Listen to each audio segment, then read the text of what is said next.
So a quick overview on the farm. It's 52 acres, and that includes a 5-acre pond, a whole bunch of pasture, a whole bunch of woods, a whole bunch of buildings. It's all kind of crazy. We're in Western Connecticut here, and it's a beautiful, scenic, wonderful part of the world. This right here is my house. This is where I live. This is the sign that's on the side of the road, and that right there is our brewery.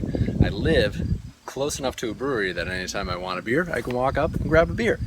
It's really, really amazing. I don't want to use this whole video to gloat, but as I'm buying into the farm lifestyle, as I'm living here, working here, it's really, really great. I found a good balance where I'm working all the time, but what my work is what my lifestyle is, and all of that is what I love to do. Perfect. So out here on farm, we raise batches of 240 birds. We'll run through 5 batches this summer, so a total of 1,200 birds. For meat, we sell through our CSA and our farmers market. Our CSA is a chicken a week for 20 weeks.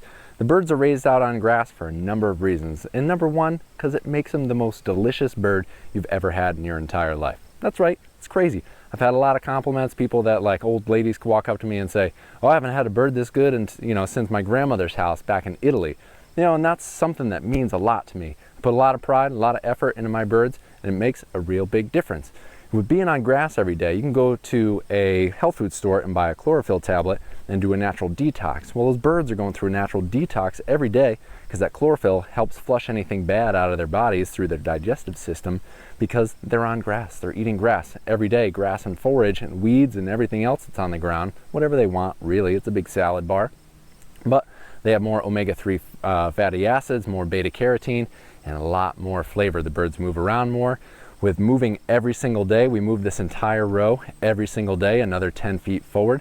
They always have fresh grass that expands the area that they've been on, so it impacts the land in a different way, in a more healthy way. It spreads the manure out. And for the birds, they don't spend more than 24 hours next to the poop that they just took. So we don't have the parasite buildup that you would typically see in a barn raised system, and the birds are just happy and healthy. So that was my chicken tractors. We also raise pigs on pasture. I have 18 pigs this year, and you can see their stuff behind me.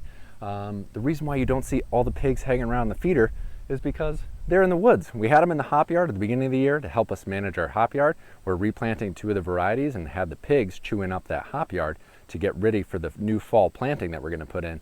And now we have them a little bit further back on the farm in this little scrub area that I've got designated for this specific purpose.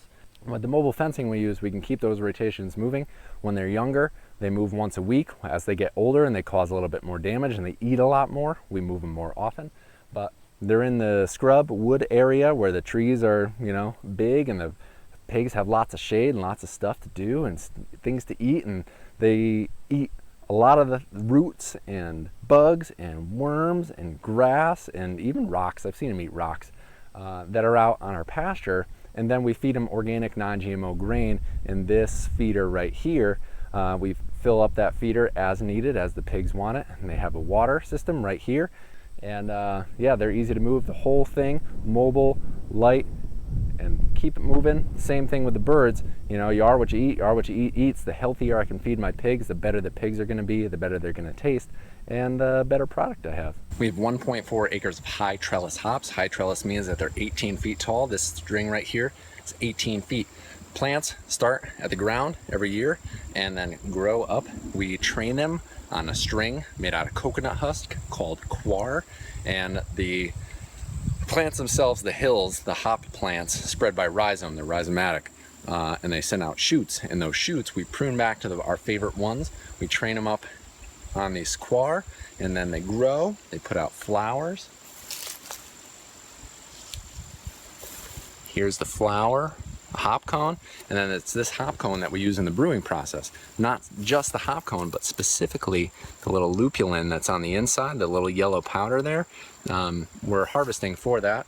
It smells so amazing. They grow back year to year. They're heavy feeders. They take a lot of management. They're great if you have a brewery. If you don't have a brewery, mixed emotions, but an awesome part of our farm and an endlessly fascinating plant to me. And just a cool thing that I get to manage on a regular basis. So behind me we have the egg layers in the hop yard. We had the pigs in the hop yard originally, and they ate all the old hops, and now they're out in the scrub area. We moved the layers in for a last kind of like coating of nitrogen and poop and all their good manure-ness from the egg layers. And then we're going to keep rotating them through. We'll plow, and then we'll get ready for replanting that section of the hop yard in the future. We do vegetables on a really small scale here. Think of like a 1/16 to an 1/8 of an acre, really tiny. It's mostly for the homestead, for us who live and work here, and for our farm store, which is going under renovation, so it's not taking a lot of vegetables right now. We also do brewery and distillery events where we use our food and our beer and our spirits together, and that's why we have the gardens. Kate's taking over management of that. I've done it in the past. It's like the lowest man on the totem pole, so you can see the weeds behind me, that it always goes to weeds.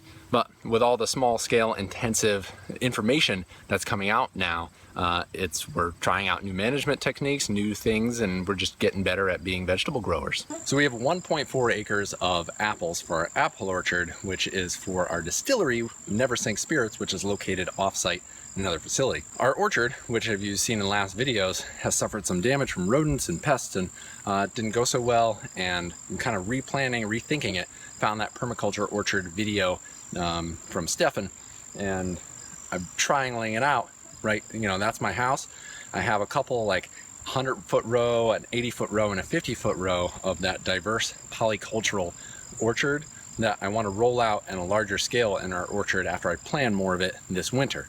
So behind me, I mean, this is a peach tree, this is a cherry tree, this is comfrey, rhubarb, raspberries. I've got a mixture of things besides apples, where they'll be all hopefully timed by harvest, and where you have the upper story of fruit trees, a lower story of more bushy stuff like the comfrey and rhubarb and raspberries and different sea berries, blackberries, whatever, and then a ground layer of like crawling thyme and different perennial herbs. And then even on the wood chips down below, we're going to put in, and we have a colony of this actually right there, of wine capture strophoria, or garden giant mushrooms, where the fruiting part of the mushroom is edible, and then the mycelium, the roots for those mushrooms, help break down the wood chips, which is what we use for mulch, and we'll be able to break down those wood chips, and that'll help feed the plants around it, and we'll have a layer of food on every different part of this polycultural mixed orchardscape permaculture designed thing that we're working on. Bugs. So we have this garden shed. The garden shed is where we store all our tools for working out in the gardens. Keep the tractor in there, keep hand tools in there. Not very exciting. It's a tool shed. It's the thing that we got. Big part of the farm is sustainable energy as well as sustainable agriculture. We have this solar array which feeds back to feed the main house here, and then feeds back to the grid. We use the grid for storage, so when we're not powering the farm, we're powering our neighbors. We also have solar arrays on the brewery and the barn now, which take up, I would say, 60 to 70% of our energy usage in the brewery and on the farm itself. Pretty awesome. We've balanced that through grants and private investment and whatever. I'm not going to go into that because I don't know all the details and I want to say the wrong thing, but needless to say, we've made the effort to not only have renewable agriculture and regenerative agriculture, but renewable resources as well. So behind me is the brewery manager's house, Barry. It's private, don't go in there. Barry lives on property. It's great. We have this little commune thing going on, and I loved it living that close to one of my friends. Also, pig roast pit. A lot of fun. You can guess what a pig roast pit is for. The house behind me right here is the original farmhouse. It's like 250 something years old. We're renting it out to friends, but it's cool. It's great. It's wonderful. Moving on. The whole property was bought and is owned by a private landowner, David, who lives in this house. He splits his time between this house and New York City, comes and goes as he wishes. He spends a lot of time up here, gets his hands dirty every single time he's here. I always have to put him to work. He's always eager to work on something in the farm and never afraid of getting his hands dirty or getting into some kind of sketchy situations. I have the pleasure of calling him a friend and a business partner. Man, he's a good guy. I'm happy we have this great relationship, and that's all I'm going to say for this part of the farm tour. So behind me, all the things that you can see, we'll start with vehicles, is our farm truck. It's a GMC Sierra 2500 HD heavy duty. It's a 3/4 ton pickup truck, does everything we need it to do on farm. Really, really handy piece of equipment. This is our delivery van. We deliver our beer to all of our accounts in Connecticut by ourselves. We have our own distribution license and distribution company, which is a part of Kent Falls Brewing, which is the brewery, which is right there. And all the beer in Connecticut goes through that van. All the beer in Massachusetts, because we deliver to Massachusetts and New York State as well, goes on a truck and goes out to a distributor, and the distributor then distributes to all our accounts from there. The buildings, this is our shop, which is all our tools and things that we do to fix stuff and make things work on farm. That's mostly my territory. The barn, which I'm glad to show from a distance because it's currently under construction. We got solar on it, solar panels, and we wanted to make sure that it was sound and didn't fall over. The future, our plans aren't completely set, but I'll keep doing these farm tours and we'll see. And then there's Kent Falls Brewing Company. Let's go inside and I'll show you what's going on there. Hey Mabel, where are we right now? In Brewery. We're in the brewery. What do we make here?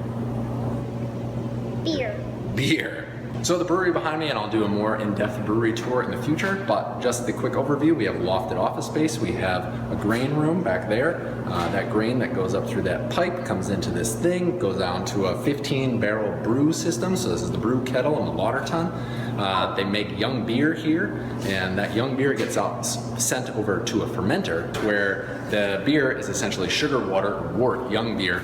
And yeast is introduced. The yeast eats the sugar, it farts out CO2, poops out alcohol, makes beer. It's great. The temperature crashes down. The temperature crashes down, the yeast settles into the yeast cone, and we pull that yeast out and use it in a future batch of beer, and then the rest of the beer goes out to the bright tank.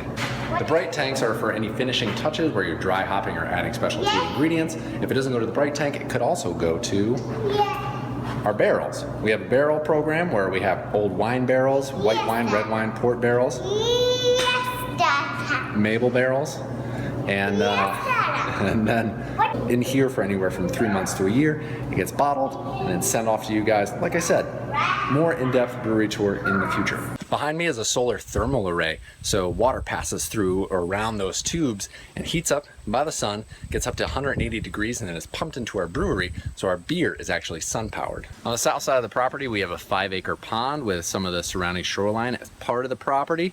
This pond we don't really use for much other than making videos on a canoe, because it's great to have a canoe and a pond to go around. For some areas of the pond, using me as a scale, the pond is about this deep, not very deep at all, and then this half of it is about 3 feet deep, 3 to 4 feet deep, so it's not a really deep pond. A lot of snapping turtles, a couple of beavers.